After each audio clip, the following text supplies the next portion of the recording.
Students, after the discussion about the astringent in our previous lecture, today we will discuss about the next topic, that is drugs acting on the nervous system of pharmacognosy.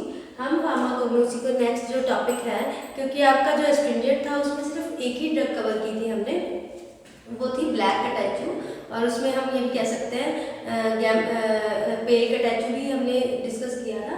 So today we will study about the drugs acting on nervous system.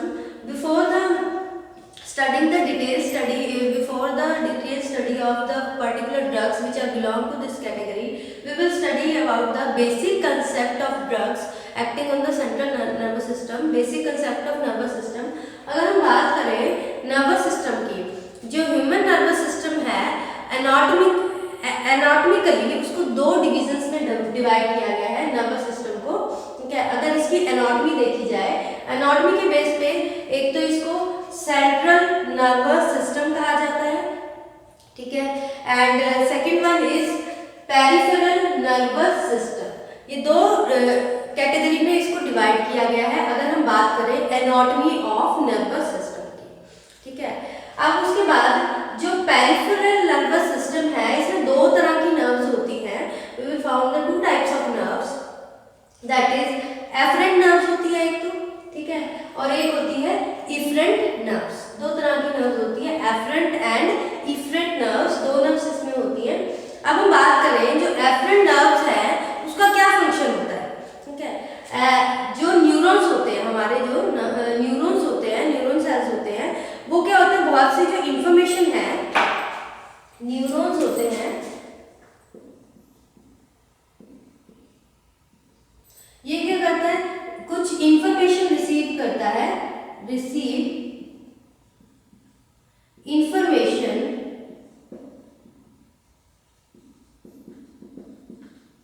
From sensory organs. Sensory organ से information receive करता है, जैसे आई हो गया, eyes हो गए. Sensory organs क्या होते हैं आपको पता है, आईज, नोज और ये स्किन एटसेट्रा. इनसे क्या होता है, इंफॉर्मेशन रिसीव करता है, और ये इंफॉर्मेशन किसको पास करता है, pass it to central nervous system. And किसकी हेल्प से करता है, with the help of efferent nerves. इसकी हेल्प से ये मैसेज इसको कन्वे करता है. ये फंक्शनिंग होती है एफरेंट नर्व्स की. एफरेंट नर्व्स क्या करते हैं, जो इसमें न्यूरॉन्स होते हैं ना, that neurons receive the information, जो भी हमारे सेंसरी ऑर्गन्स हैं उससे जो भी इंफॉर्मेशन है वो रिसीव करता है. ठीक है, अब वो रिसीव करने के बाद वो सेंट्रल नर्वस सिस्टम को पास करेगा. वो पास किसके थ्रू करता है, उसके लिए कोई मीडियम चाहिए, तो वो एफरेंट नर्व्स होती हैं, वो उसको इंफॉर्मेशन को सेंट्रल नर्वस सिस्टम को पास करने में हेल्पफुल होती है.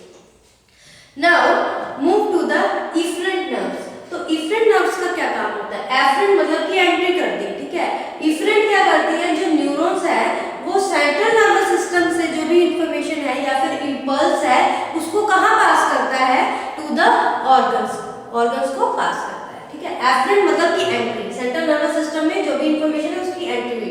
इफरेंट मतलब कि बाहर जाना, इफरेंट एग्जिट होता है ना जैसे, तो बाहर जाना. तो यहाँ से जो सेंट्रल नर्वस सिस्टम है ये क्या करता है, इसमें जो न्यूरॉन्स है वो न्यूरॉन्स क्या करते हैं, जो भी इंपल्स है उसको सेंड करते हैं टू द ऑर्गन्स.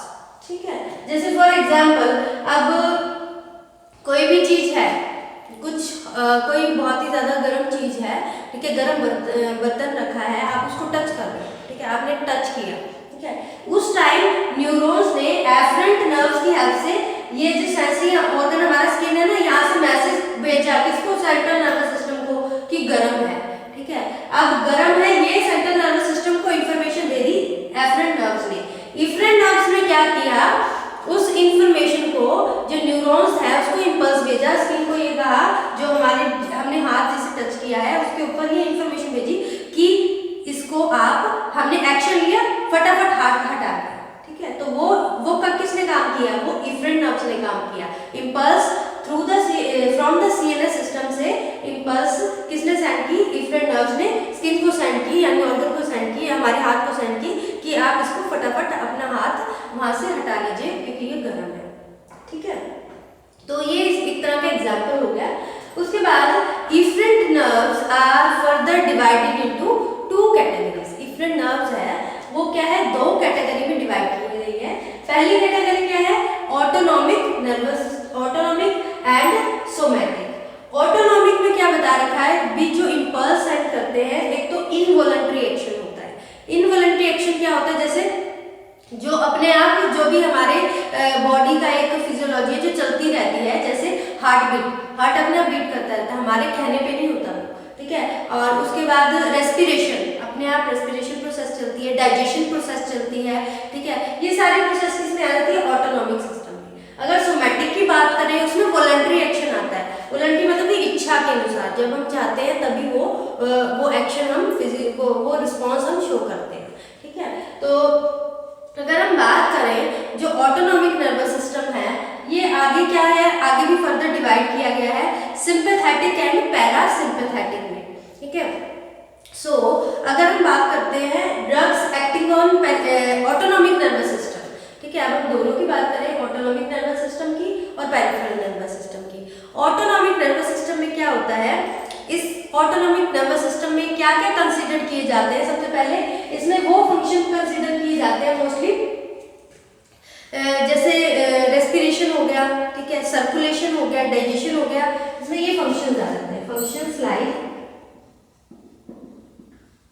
ठीक है, respiration,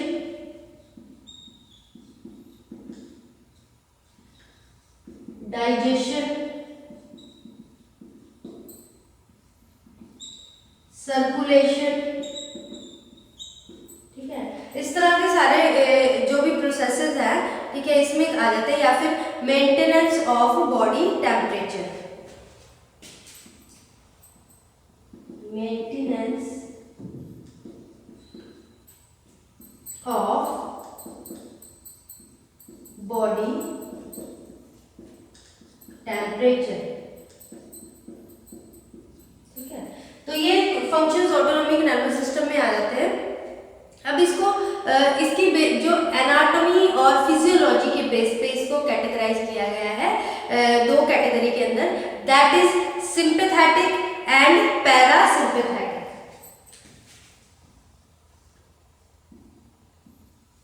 sympathetic and para sympathetic, ठीक है, on the basis of anatomy and physiology, anatomy and physiology, इसके बेसिस पे इसको कैटेगराइज किया गया है टू कैटेगरी में।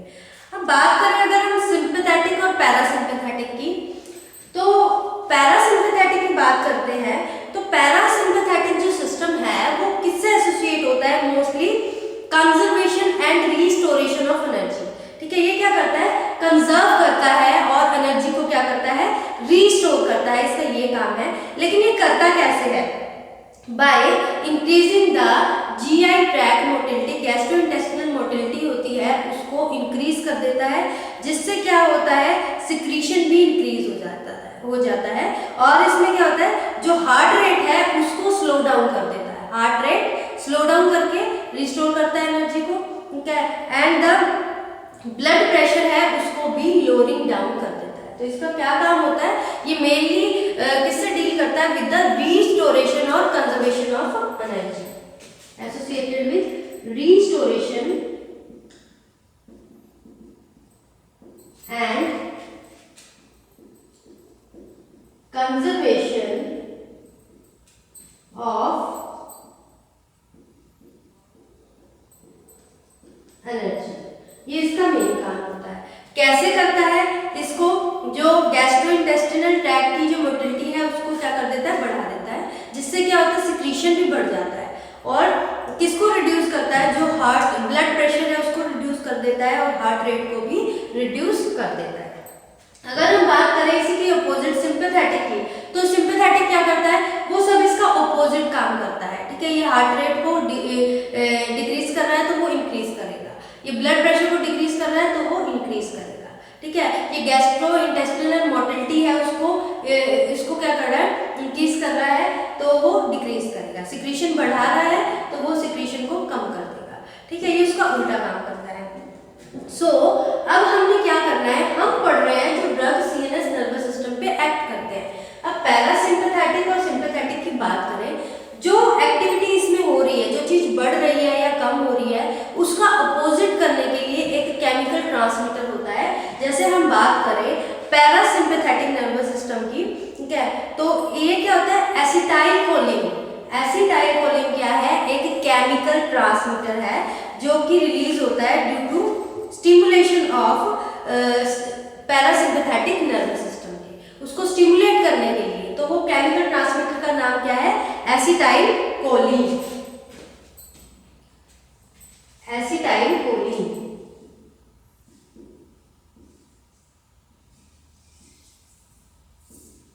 This is the chemical transmitter. अब हम बात करें, ये क्या करता है, स्टिमुलेशन करता है पैरासिम्पैथेटिक नर्वस सिस्टम की। सिंपैथेटिक नर्वस सिस्टम में क्या होता है, इसमें भी एक जो पोस्ट गैंग्लियोनिक सिंपैथेटिक नर्व्स होती है ना, ये this is all about the anatomy है, ये आप एचएपी में एनाटॉमी, ह्यूमन एनाटॉमी में इसका पूरा डिटेल में पढ़ोगे। अभी मैं इनका थोड़ा सा बेसिक डिस्कस कर रही हूँ। सिंपैथेटिक में क्या होता है, एक केमिकल ट्रांसमीटर रिलीज होता है जिसको नॉर एड्रेनालिन कहा जाता है, नॉर एड्रेनालिन।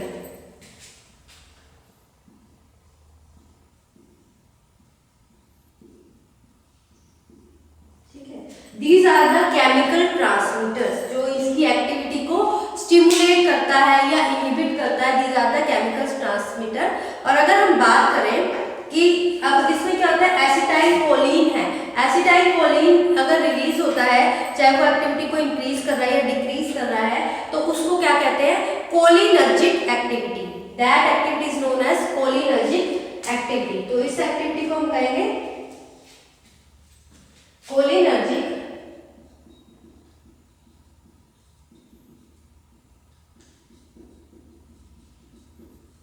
एक्टिविटी, ठीक है, जिसमें से एड्रेनालिन रिलीज हो रहा है, इसको एड्रीनर्जिक एक्टिविटी कहा जाता है।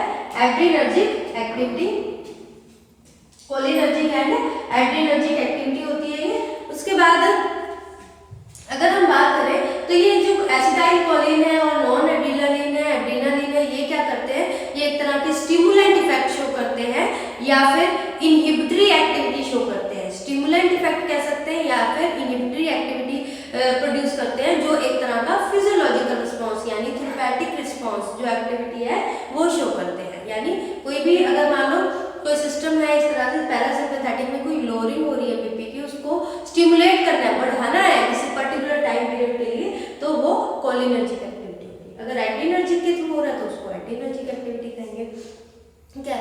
अब इसी टाइप से इनका रिस्पॉन्स की बात करें तो ये किस तरह की, इसमें जो सेंट्रल नर्वस सिस्टम में जो ड्रग्स एक्ट करती है वो कौन कौन सी ड्रग्स होती है, दैट आर, उसको अगर हम डिस्कस करें,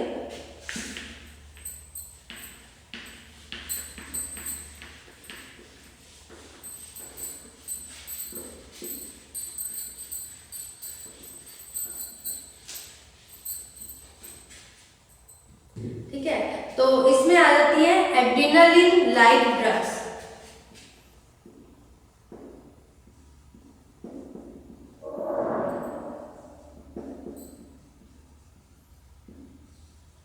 जो हम क्रूड ड्रग में पढ़ेंगे एड्रेनालिन लाइक ड्रग्स, इसमें क्या आ जाती है, इफेड्रिन, जिसमें इफेड्रिन होता है, तो इसमें आ जाता है इफेड्रा स्पीसीज, इफेड्रा, ठीक है, ये हम ऑटोनॉमिक नर्वस सिस्टम की बात कर रहे हैं, ठीक है। उसके बाद ये तो एड्रेनालिन जो जिसका एक्शन किसकी तरह होता है, एड्रेनालिन की तरह होता है। अब उसके बाद एंटागोनिस्टिक टू एड्रेनालिन, जो एंटागोनिस्ट होता है उसके अपोज करता है उसका एक्शन, एंटागोनिस्ट टू एड्रेनालिन। इसमें कौन सी स्पीसीज आ जाएगी, इसमें आ जाएगी एर्गोट स्पीसीज, जिसमें एर्गोट अल्कलॉइड्स आते हैं, एर्गोट अल्कलॉइड्स, ठीक है, इसमें क्लैरिसेप है, इसमें आ जाती है एर्गोट स्पीसीज, जिसकी एक्टिविटी कैसी होती है, एड्रेनालिन का एंटागोनाइज, उसका अपोज करती है एक्शन, ठीक है। ये तो हो गया हमारा एड्रेनालिन। उसके बाद हम कहते हैं एसिटाइलकोलिन जैसी कौन सी फ्रूट ड्रग्स होती हैं? Number 3 acetylcholine like drugs. अगर हम एसिटाइलकोलिन लाइक ड्रग्स की बात करें तो इसमें क्या आ जाता है, जिसमें कटैचू होता है या फिर फाइसोस्टिग्मिन होती है उसमें आ जाती है। तो इसमें क्या होता है, एकोलिन आ जाती है, एकोलिन, एरिकोलिन, एरिकोलिन और फाइसोस्टिग्मिन।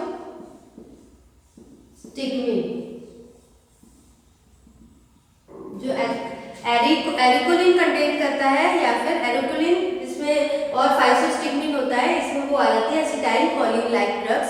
उसके बाद बात करें antagonistic to acetylcholine,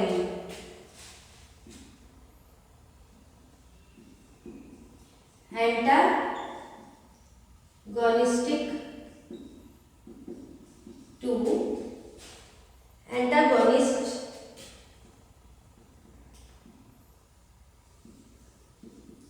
acetyl antagonist है जो एसिटाइलकोलिन में, इसमें किस तरह की ड्रग्स आ जाती हैं? इसमें ड्रग्स वो कवर होती है जैसे हायोसिन, ठीक है, जो प्रोपेन अल्कोलाइड कंटेन करती है, हायोसिन हो गया, ठीक है, एंड हायोसिन हो गया जिसमें अल्कोलाइड्स हायोसिन, एट्रोपेन आता है। तो ये कौन सी होती है? इसमें मोस्टली बेलाडोना धतूरा जो हायोसिन कंटेन करती है, एट्रोपेन जो अल्कोलाइड्स, डिफरेंट अल्कोलाइड्स आपको करवाए थे ना, हायोसिन हो गया, ट्रोपेन हो गया, एट्रोपेन हो गया, वो अल्कोलाइड्स कंटेन करती है। तो इसमें आ जाती है ड्रग बेलाडोना एंड धतूरा, बेलाडोना आ जाएगी और धतूरा आ जाएगी। तो this is about the drugs जो कि किसमें हमारे ऑटोनॉमिक नर्वस सिस्टम पे एक्ट करती हैं, वो वाली ड्रग्स। तो इसमें हमने ये पहले तो बेसिक कंसेप्ट पढ़ा कि होता क्या है, उसके बाद हमने पढ़ा कि इसमें एड्रेनालाइन जिनका ये तो केमिकल रिसेप्टर, केमिकल ट्रांसमीटर है, लेकिन हम क्या फार्माकोग्नोसी पढ़ रहे हैं, तो फार्माकोग्नोसी में हमने क्रूड ड्रग्स पढ़नी है जो नेचुरल सब्सटेंस से ऑब्टेन होती है।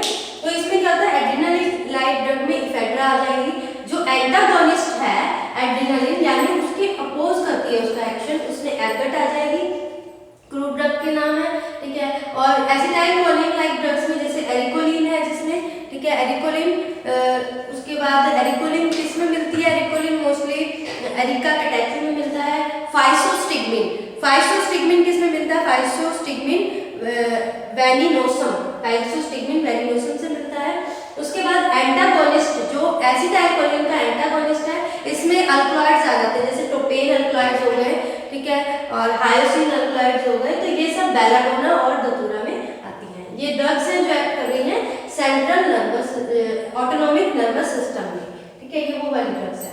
अगर हम बात करें आगे सेंट्रल नर्वस सिस्टम की, ठीक है, ये तो हमने सारा ऑटोनॉमिक नर्वस सिस्टम के बारे में पढ़ा। उसके बाद बात करते हैं अगर सेंट्रल नर्वस सिस्टम की, तो सेंट्रल नर्वस सिस्टम में क्या होता है? The central nervous system is composed of 2 main parts होते हैं इसमें, ब्रेन और स्पाइनल कॉर्ड, ठीक है। और उस ब्रेन में क्या होता है,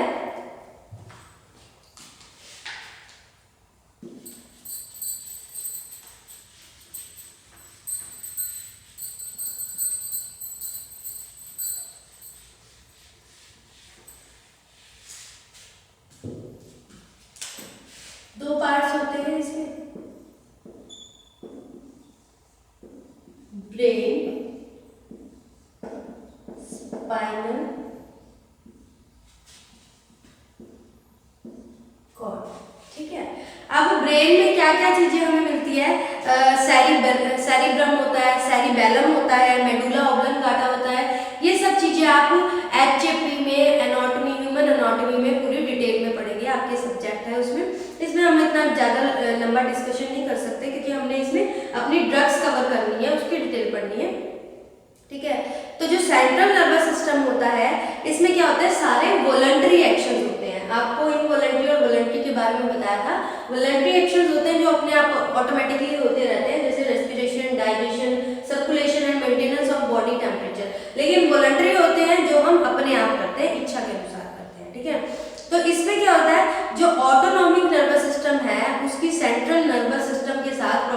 कोऑर्डिनेशन होनी जरूरी है, तभी वो वॉलंटरी एक्शन करेगा। वॉलंटरी एक्शन का जैसे मैंने आपको एग्जांपल दिया था कि उसने गर्म चीज को अगर किसी को टच किया है तो आप फटाफट हाथ, वॉलंटरी इच्छा के अनुसार आप उसको हाथ दें, क्योंकि वो मैसेज कन्वे होगा। तो ऑटोनॉमिक नर्वस सिस्टम का सेंट्रल नर्वस सिस्टम के साथ कोऑर्डिनेशन होना बहुत जरूरी है, ठीक है। तो ये बहुत इंपॉर्टेंट है, अगर इनका कोऑर्डिनेशन नहीं होगा तो वो रिस्पॉन्स नहीं कर पाएगा, जैसा वो वॉलंटरी एक्शन है वो नहीं कर पाएगा। अब हमने उसमें ड्रग्स की थी, हमने सेंट्रल नर्वस सिस्टम पे जो ऑटोनॉमिक नर्वस सिस्टम पे जो ड्रग्स एक्ट करती हैं, अब हम करते हैं जो ड्रग्स एक्ट करती हैं on the central nervous system.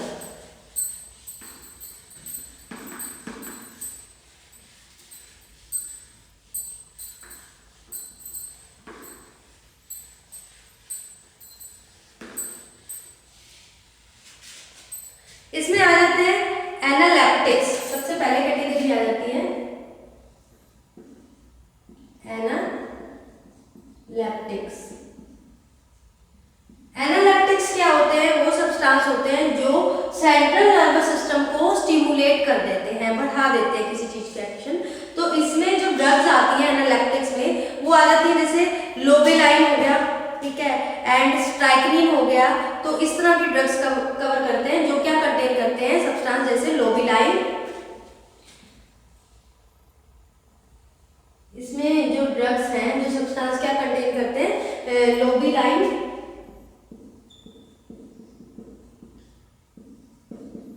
स्ट्राइकनिन, ठीक है, इस तरह की ड्रग्स आ जाती हैं।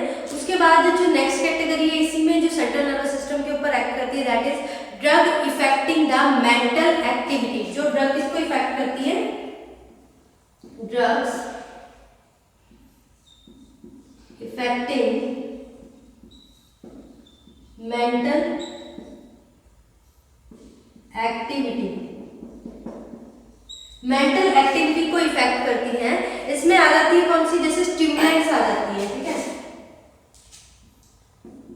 स्टिमुलेंट्स जो स्टिमुलेट करती है, ठीक है, पर्टिकुलर एक्शन को स्टिमुलेट करती हैं। और आ जाती है डिप्रेसेंट्स,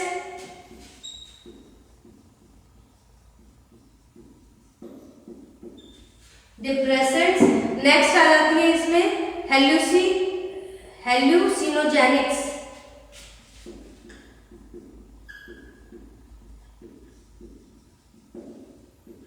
ठीक है, ये ड्रग्स आ जाती हैं। बात करें स्टिमुलेंट्स की, तो स्टिमुलेंट्स में एग्जांपल आ जाता है जैसे कैफीन। मोस्टली कैफीन हमें कहाँ से मिलता है? टी, कॉफी, कोका से।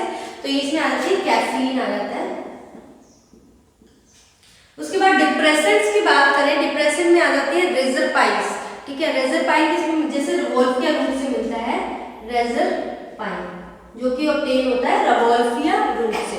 उसके बाद हेलुसिनोजेनिक्स, हेलुसिनोजेनिक्स में आ जाती है मोस्टली कैनाबिस टाइपा, जिसमें क्या होता है? टेट्रा हाइड्रो कैनाबिटोल, टेट्रा हाइड्रो कैनाबिनोल होता है, टेट्रा हाइड्रो कैनाबिनोल। और ये किस में मिलता है? कैनाबिस में, ठीक है। ये हो गया drugs affecting the mental activity. उसके बाद क्या होती है? जो मोटर एक्शन को इफेक्ट करती हैं, ठीक है, central depressants, central depressants acting on motor function. Motor functions पे कौन सी ड्रग्स एक्ट करती हैं? मोस्टली जो ट्रोपेन, हायोसिन अल्कलॉइड कंटेन करती है, दैट इज बेलाडोना, बेलाडोना, ठीक है, ये ड्रग आ जाती है बेलाडोना। उसके बाद कुछ एनाल्जेसिक्स भी आ जाती है इसके अंदर, जो कैटेगरी है नेक्स्ट है एनाल्जेसिक्स।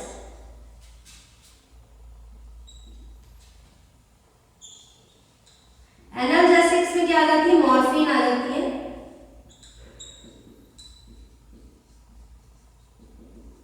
मॉर्फिन आ जाती है एनाल्जेसिक्स में, ठीक है। So this is about the drugs जो कि किसके अंदर आ जाती हैं? दैट ड्रग्स जो कि सेंट्रल नर्वस सिस्टम के ऊपर एक्ट करती हैं। इसमें सबसे पहले हमने, जैसे हमने उसमें ऑटोनॉमिक नर्वस सिस्टम में कैटेगरी की थी, एक एसिटाइल कोलिन लाइक ड्रग्स थी, उसकी एंटागोनिस्ट थी, ठीक है, एड्रेनालिन लाइक ड्रग्स थी और उनकी एंटागोनिस्ट थी। इसमें एनालेप्टिक्स आ जाती है। एनालेप्टिक्स क्या करती है? It stimulates the central nervous system को स्टिमुलेट करती है, जो क्या कंटेन करती है? लोबेलाइन कंटेन करती है या फिर और इट कंटेन द स्ट्राइकनिन कंटेन करती है। उसके बाद क्या आता है? Drugs affecting the mental activity, जो मेंटल एक्टिविटी को इफेक्ट करती है। इसके अंदर फर्दर कैटेगरी आ जाती है, जैसे स्टिमुलेंट्स आ जाते हैं। स्टिमुलेंट्स में क्या होते हैं? जैसे कैफीन, जो कैफीन कंटेन करते हैं। कैफीन में टी हो गया, कॉफी हो गया, कोका हो गया, ये कैफीन कंटेन करते हैं।